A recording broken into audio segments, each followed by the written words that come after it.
permisi nih. Mohon maaf, bukannya cuma 1 malam ya? Gila. Laras? Ras, asli lo gak gendut. Ayo lah, udah sih gue.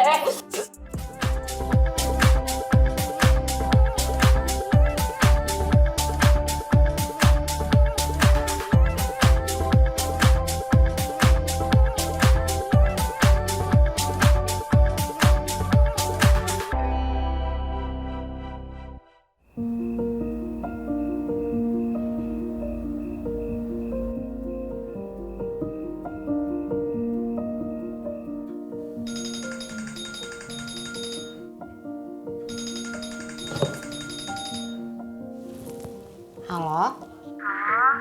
Ini kirimin gue apa sih? Oh, udah nyampe ya? Itu asli ya, itu makanan sehat banget. Gue udah konsul ke nutrisionis yang ada di kantor gue, dan dia bilang aman kok kalau lo makan pasti nggak bakal bikin gemuk. Jadi, makan sekarang ya. Beneran. Ya beneran lah, masa gue bohong? Makasih ya. Iya, sama-sama. Gue mau ngomong sesuatu, tapi lo jangan marah ya. Kenapa, Gi? Lo mau gak gue temenin ke psikiater? Jadi ada psikiater yang gue pernah juga konsul di situ. Orangnya baik kok, ramah. Gue sih yakin lo nyaman gitu ngobrol sama dia. Sebenarnya nyokap gue juga nyuruh gue ke psikolog. Dia mau gue sembuh. Ya, tapi gue gak nyaman lah kalau ke psikolog sama nyokap. Dia mau gue sembuh, tapi gue juga dimarahin. Ya, gue makin stres lah. Ya udahlah, gue temenin aja ya. Nanti lo ngomong aja sama nyokap kalau lo pergi sama gue. Boleh deh. Oke.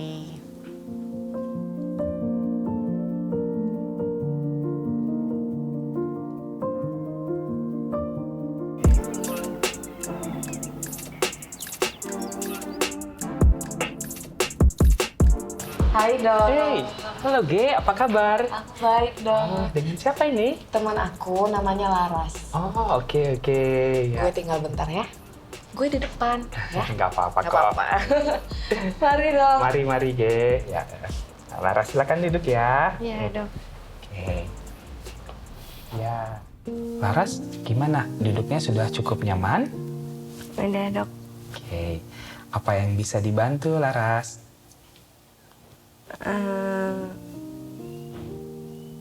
Gimana ya? Aku agak bingung sih, dok. Oh, Ceritanya harus dari mana? Iya ya, kelihatan kayaknya kamu kepikiran sesuatu ya, Laras ya. Iya, dok. Ada hal-hal tertentu yang lagi kurang enak kamu hadapi akhir-akhir ini? Sebenarnya aku sekarang ini lagi takut gendut, dok. Oh, oke. Ini karena teman-teman magang aku bilang buat kurangin makanan aku. Katanya aku gendut, karena itu juga aku jadi nggak punya pacar, dok. Ya, jadi teman-teman kamu ngomentarin badan kamu gitu ya? Iya, dok. Itu cukup mempengaruhi kamu, Laras, sehingga kamu jadi kayak kepikiran seperti itu? Iya, dok. Aku jadi mikirin kata-kata mereka terus, kepikiran. Udah berapa lama itu berlangsung hal yang seperti ini kamu rasakan, Laras? Itu udah berlangsung dari awal aku magang. Kurang lebih udah 1-2 bulan, dok. Oh, udah cukup lama juga ya. Udah sampai seberat apa itu rasanya, Laras? Jadi gimana ya? Aku makan. Aku suka makan. Lumayan banyak sih emang, dok.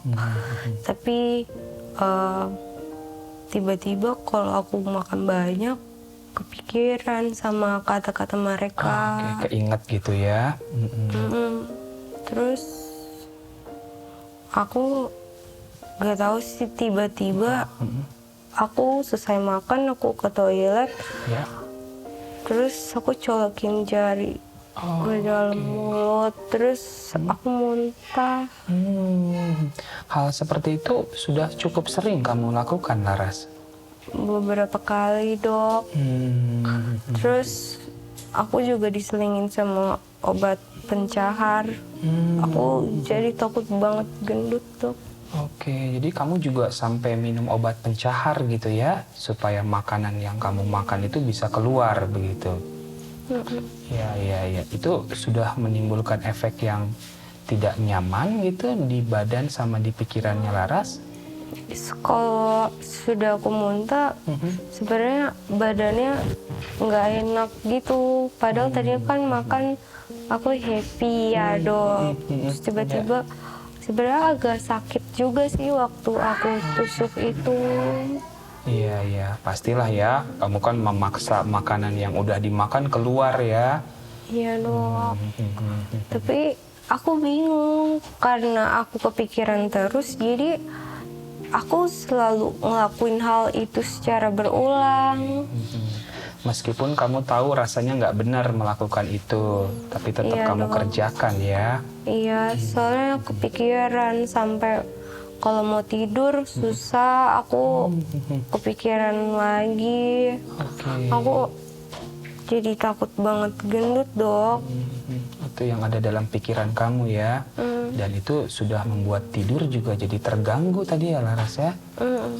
Susah tidur gitu malam hari atau? Iya, jadi kalau sebenarnya aku udah ngantuk, udah tiduran di kamar, udah matiin lampu. Tapi pas aku meremin, aku keinget omongan-omongan jahat mereka. Aku jadi nyalahin diri sendiri. Kenapa ya aku emang kok gendut banget ya, gitu, Dok. Oke, jadi kamu juga sampai minum obat pencahar gitu ya, supaya makanan yang kamu makan itu bisa keluar begitu. Ya. Itu sudah menimbulkan efek yang tidak nyaman gitu di badan sama di pikirannya Laras? Kalau sudah aku muntah, sebenarnya badannya nggak enak gitu. Padahal tadinya kan makan aku happy ya, Dok. Terus tiba-tiba sebenarnya agak sakit juga sih waktu aku tusuk itu. Iya, pastilah ya. Kamu kan memaksa makanan yang udah dimakan keluar ya. Iya, Dok. Tapi aku bingung karena aku kepikiran terus, jadi aku selalu ngelakuin hal itu secara berulang. Meskipun kamu tahu rasanya nggak benar melakukan itu, tapi tetap Iya, kamu Dok. kerjakan ya. Iya, soalnya kepikiran sampai kalau mau tidur susah, aku kepikiran lagi. Oke. Aku jadi takut banget gendut, Dok. Itu yang ada dalam pikiran kamu ya. Dan itu sudah membuat tidur juga jadi terganggu tadi ya, Laras ya. Susah tidur gitu malam hari atau? Iya, jadi kalau sebenarnya aku udah ngantuk, udah tiduran di kamar, udah matiin lampu.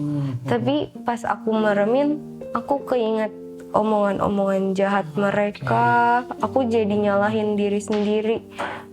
Kenapa ya aku emang kok gendut banget ya, gitu, Dok. Jadi omongan orang yang kurang baik itu mempengaruhi kamu ya, Laras ya.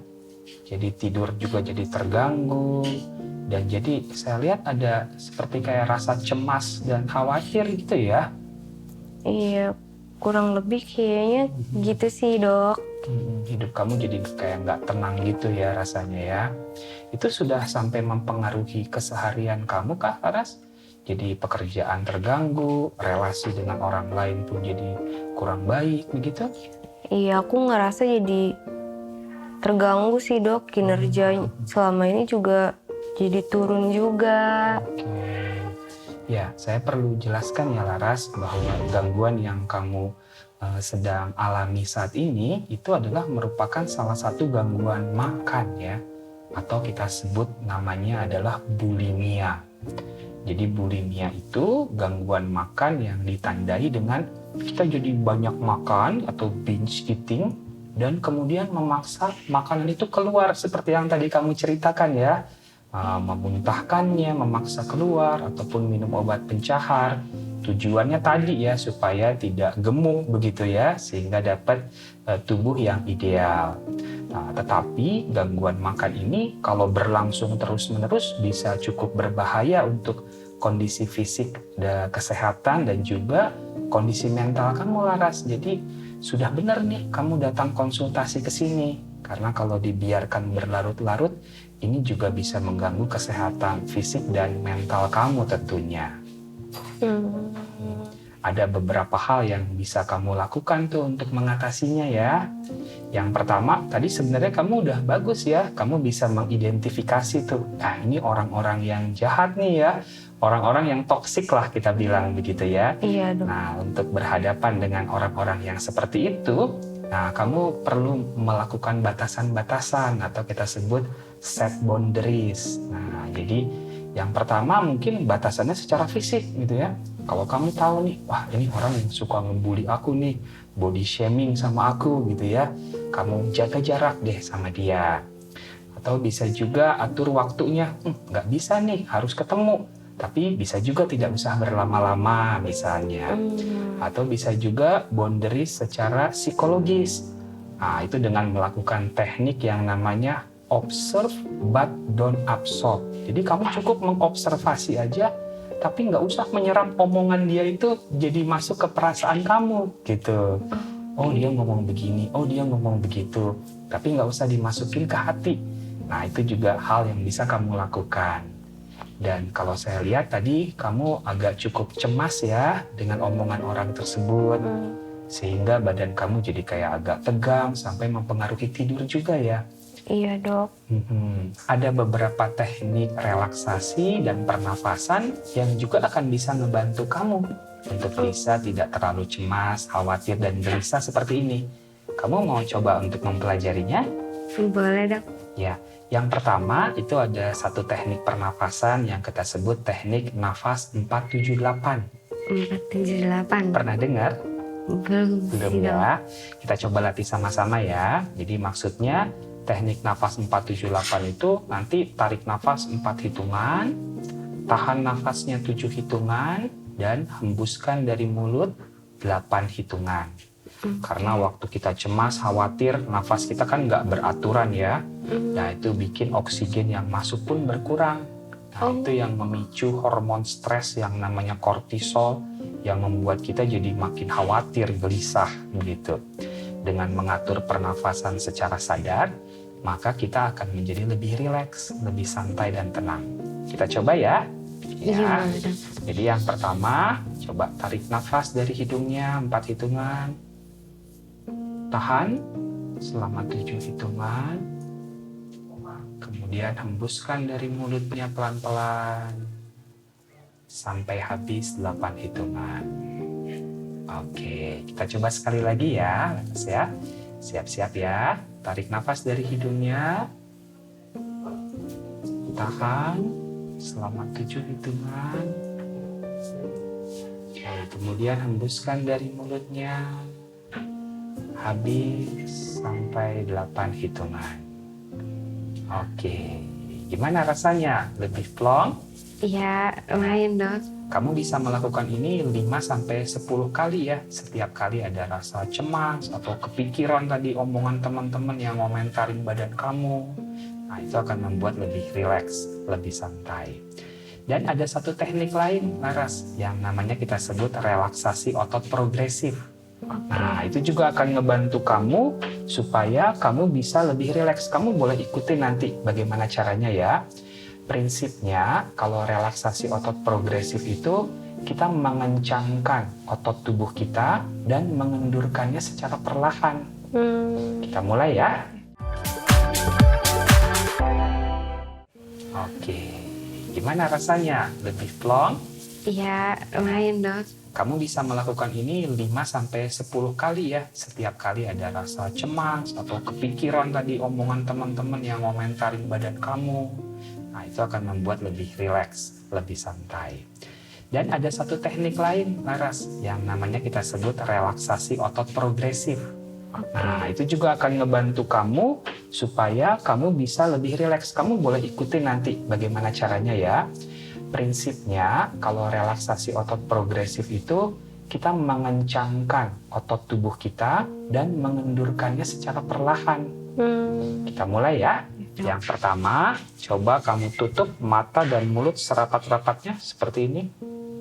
Tahan, rasakan ketegangannya, kemudian kendurkan perlahan-lahan. Rileks, santai, dan tenang.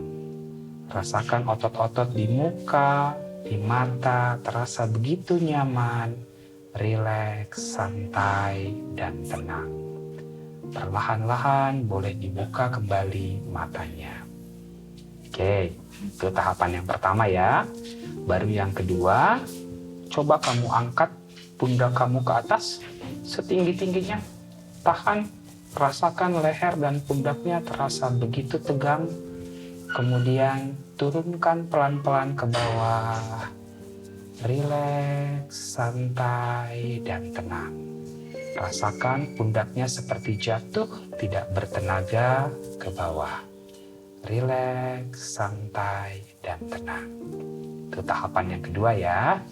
Baru yang ketiga, coba kamu kepalkan tangan kamu sekuat-kuatnya. Seperti ini, kencang. Tahan, rasakan ketegangannya. Kemudian kendorkan perlahan-lahan, rileks, santai, dan tenang.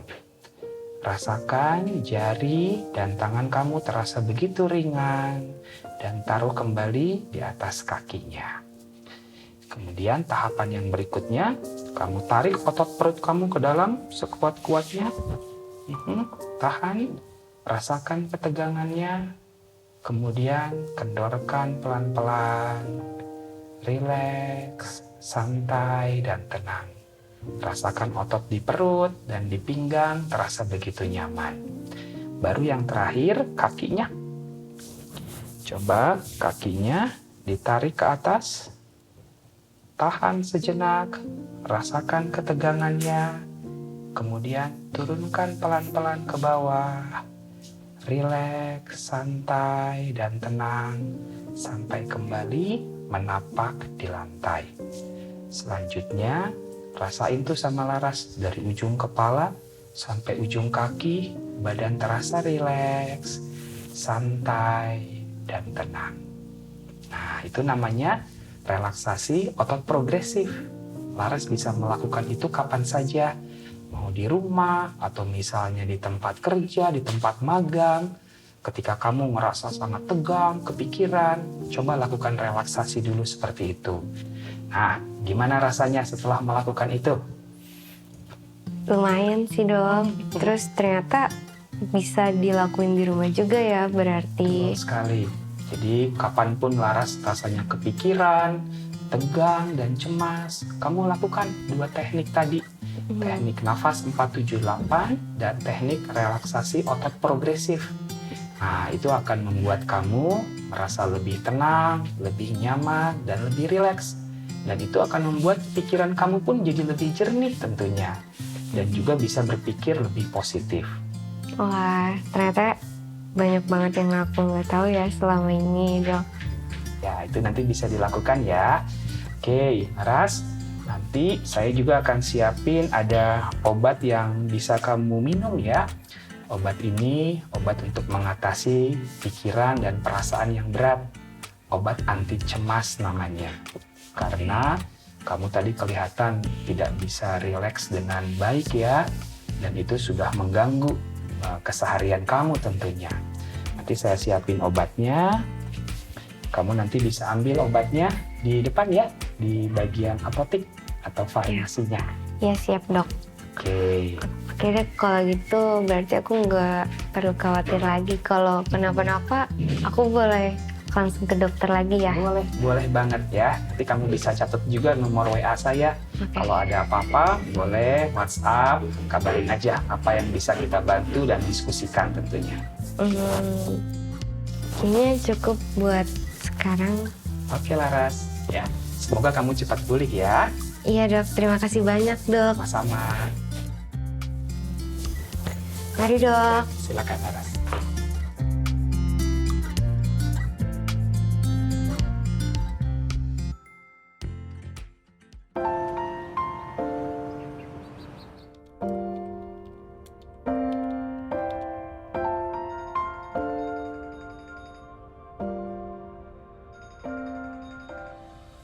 Halo Ras, Ge, lagi ngapain?